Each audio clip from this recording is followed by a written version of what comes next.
Hello, my name is Hannah. I want to share my story with you, a story of fear, failure, and finally courage. The world doesn't always wait for you to be ready.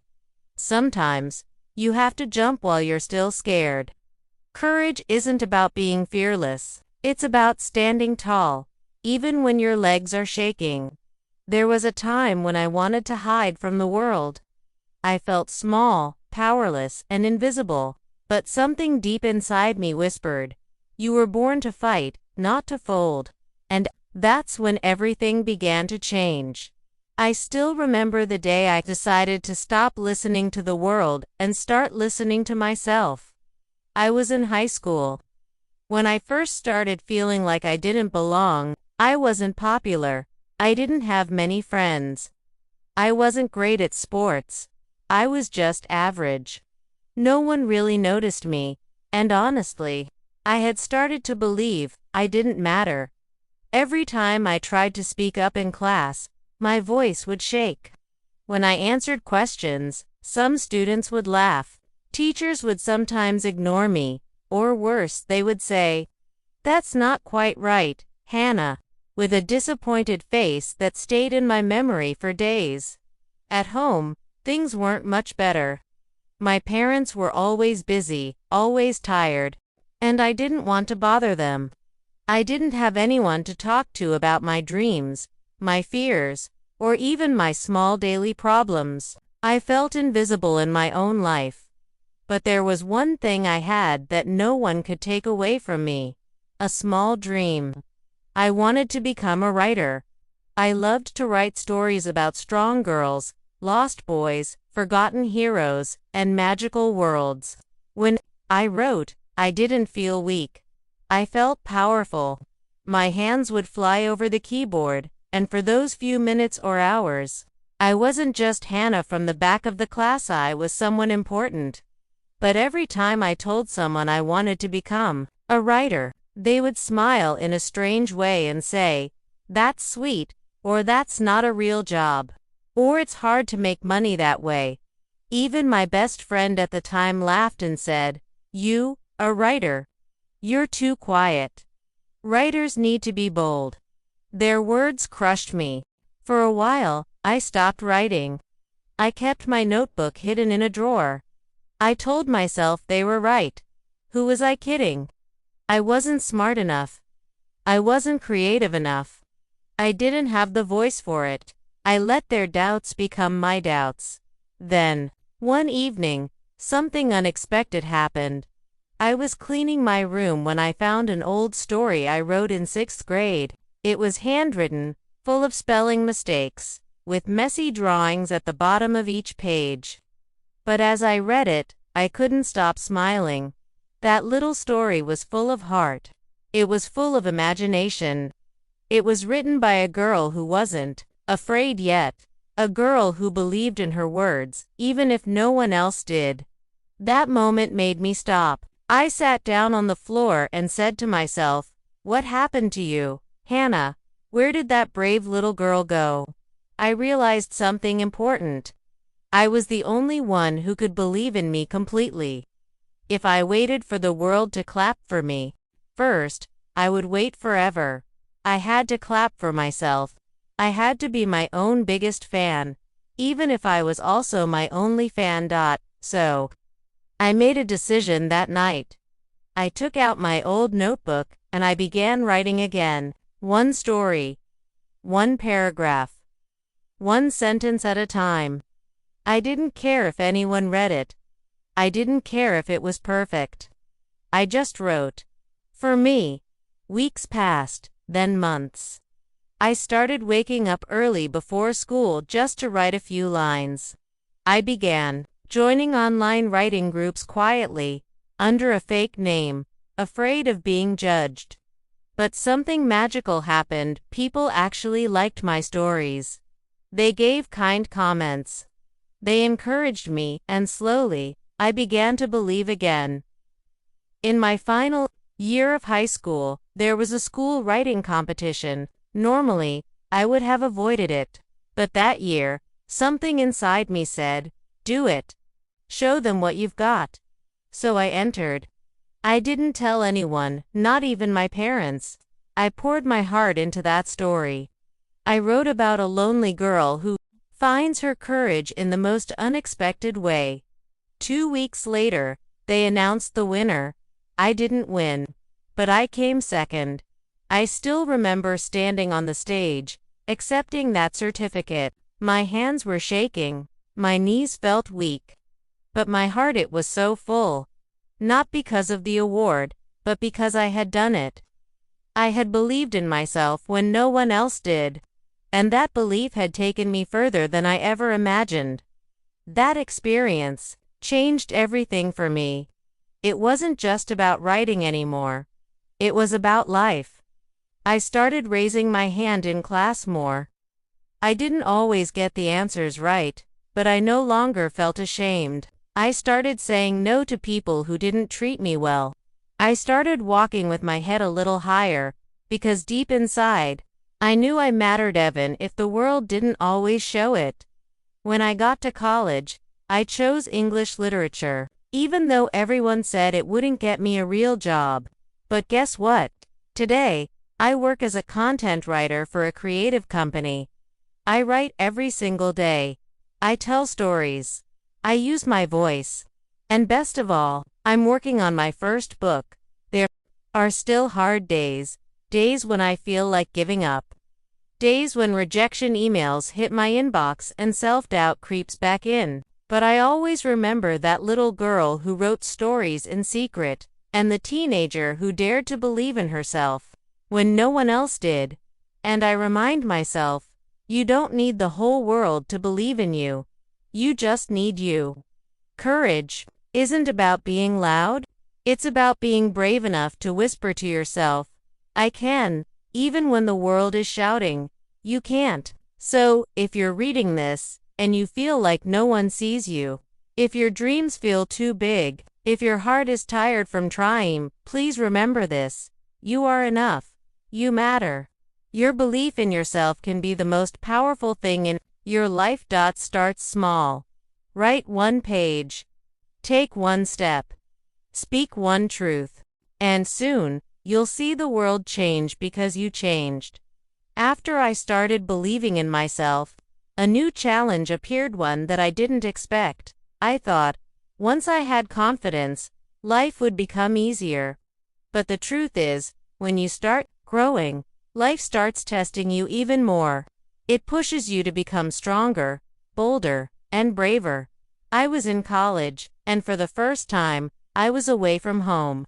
A new city, new people, new everything. No one knew me here.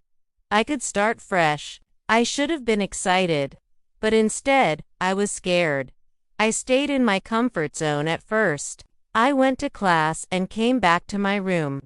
I avoided eye contact in the cafeteria. I didn't join any clubs or activities. I convinced myself it was better to stay quiet than risk embarrassment. But deep inside, I felt lonely. The comfort zone may feel safe, but it also feels empty. Then one day, something unexpected happened.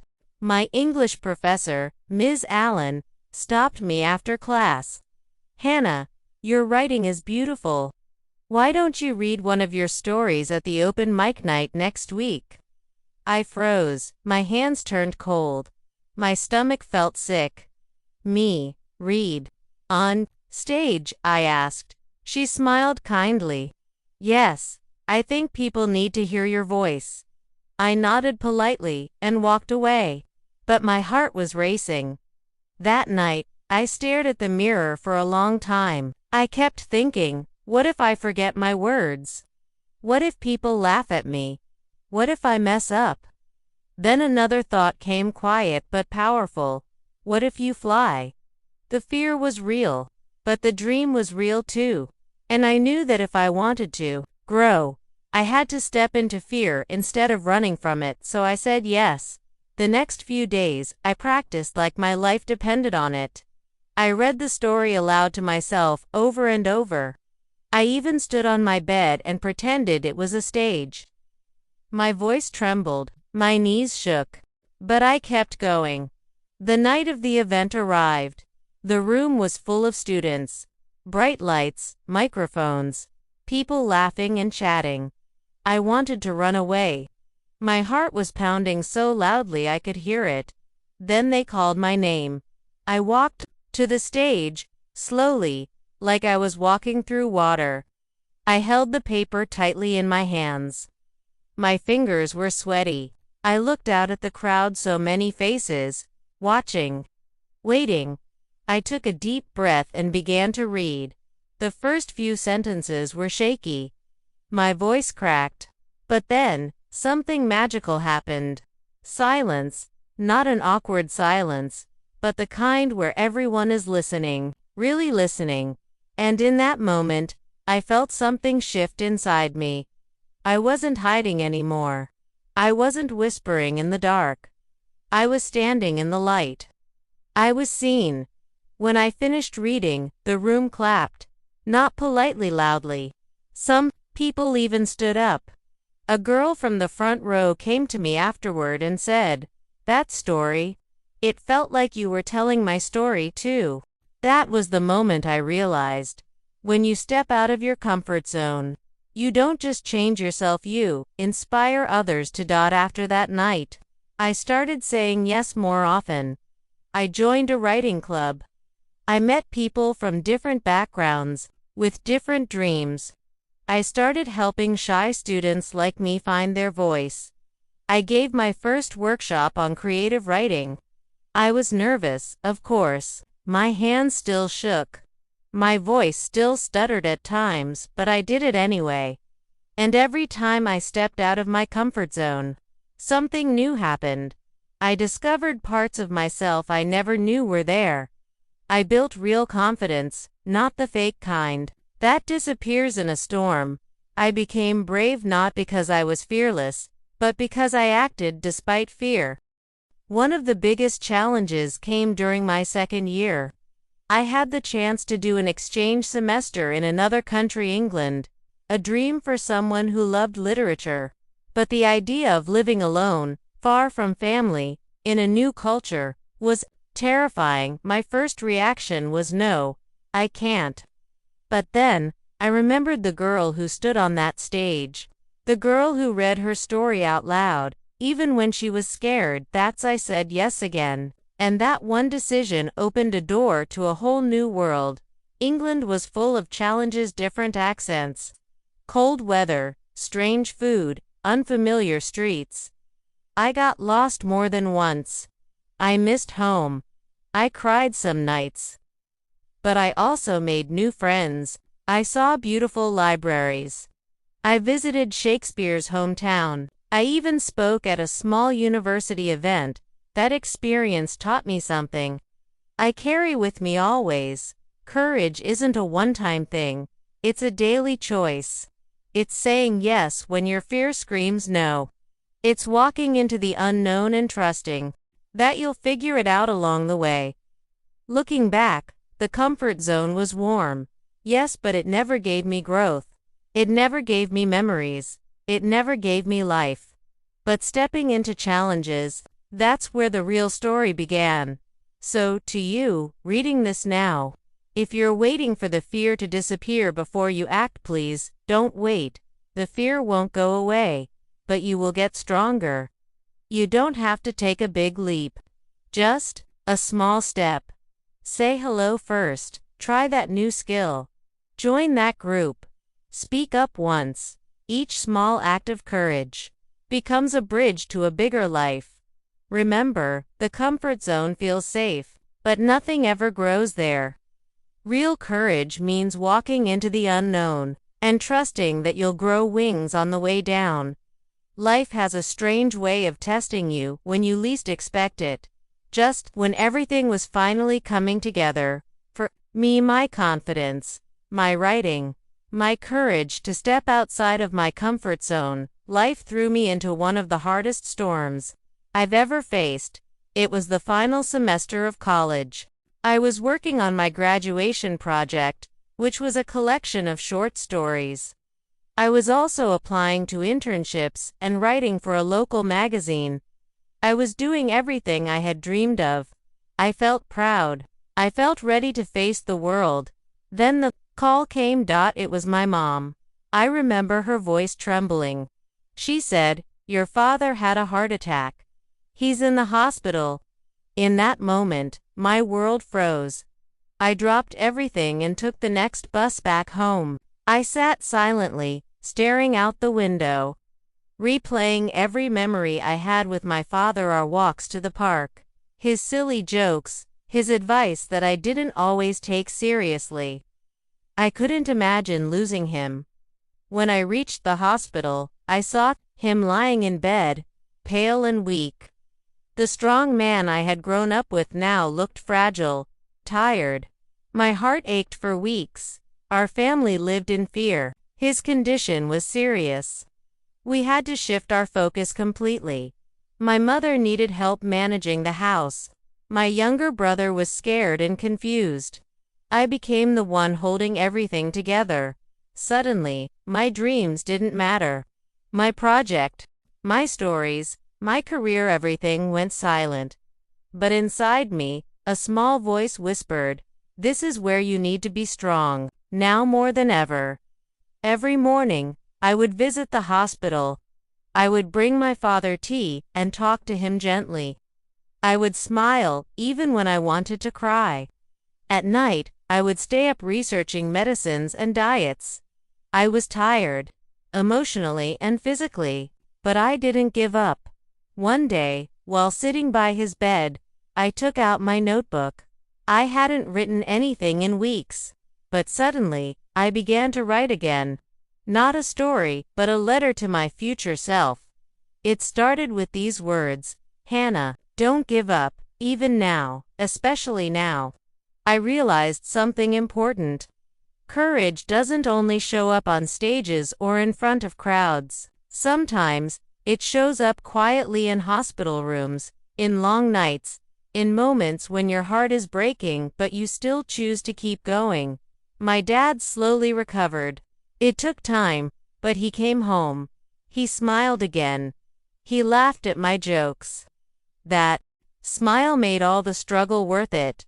But even after he got better, I faced another challenge. Because of everything that happened, I missed deadlines. I fell behind in class. My project was late.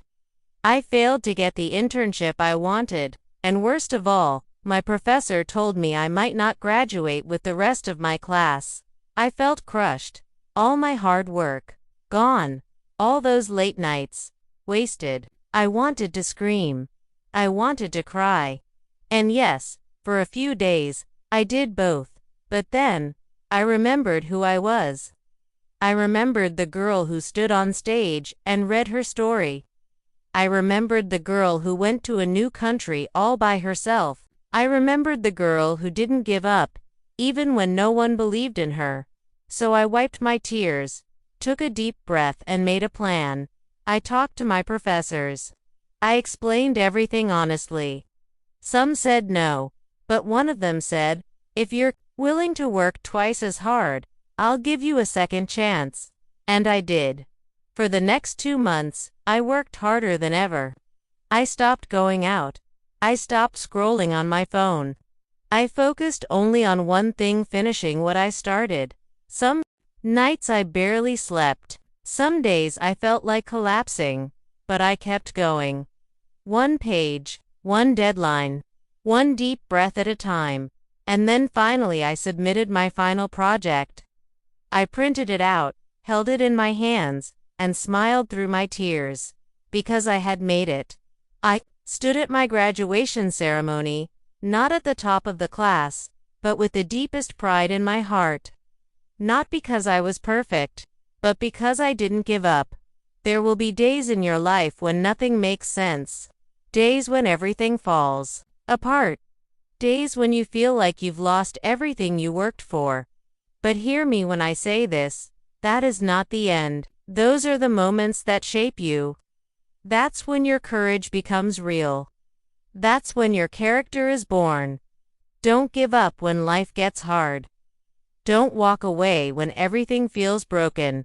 Stand strong, even if you have to stand alone. Because every storm you survive becomes a story of strength, and your story is. Yours will inspire someone else to keep going. Today, I look back at all the pain, fear, and failure, and I feel thankful, because without those moments, I wouldn't be who I am now. I still write, I still dream. But more than anything, I still stand, and so can you. Whatever you're facing right now, whatever pain you're carrying, please remember, you are stronger than you think. Believe in yourself, even when no one else does. Step out of your comfort zone, even when it scares you, and stand strong in difficult times, even when you feel like falling, because facing the world with courage doesn't mean you'll never fall. It means you'll always rise. So this is my story, not of a perfect girl, not of someone who never failed or never cried, but of someone who chose, again and again, to face the world with courage even when it was hard. Even when it hurt. If you take anything from my journey, let it be this: you don't need to be fearless. You just need to be willing. Willing to try. Willing to stand. Willing to keep going. The world may not always be kind. It may not always be fair. But you have something powerful inside you. Courage, so stand tall. Speak your truth. Follow your dream. And when the world tries to silence you, just smile and say, I was born to rise.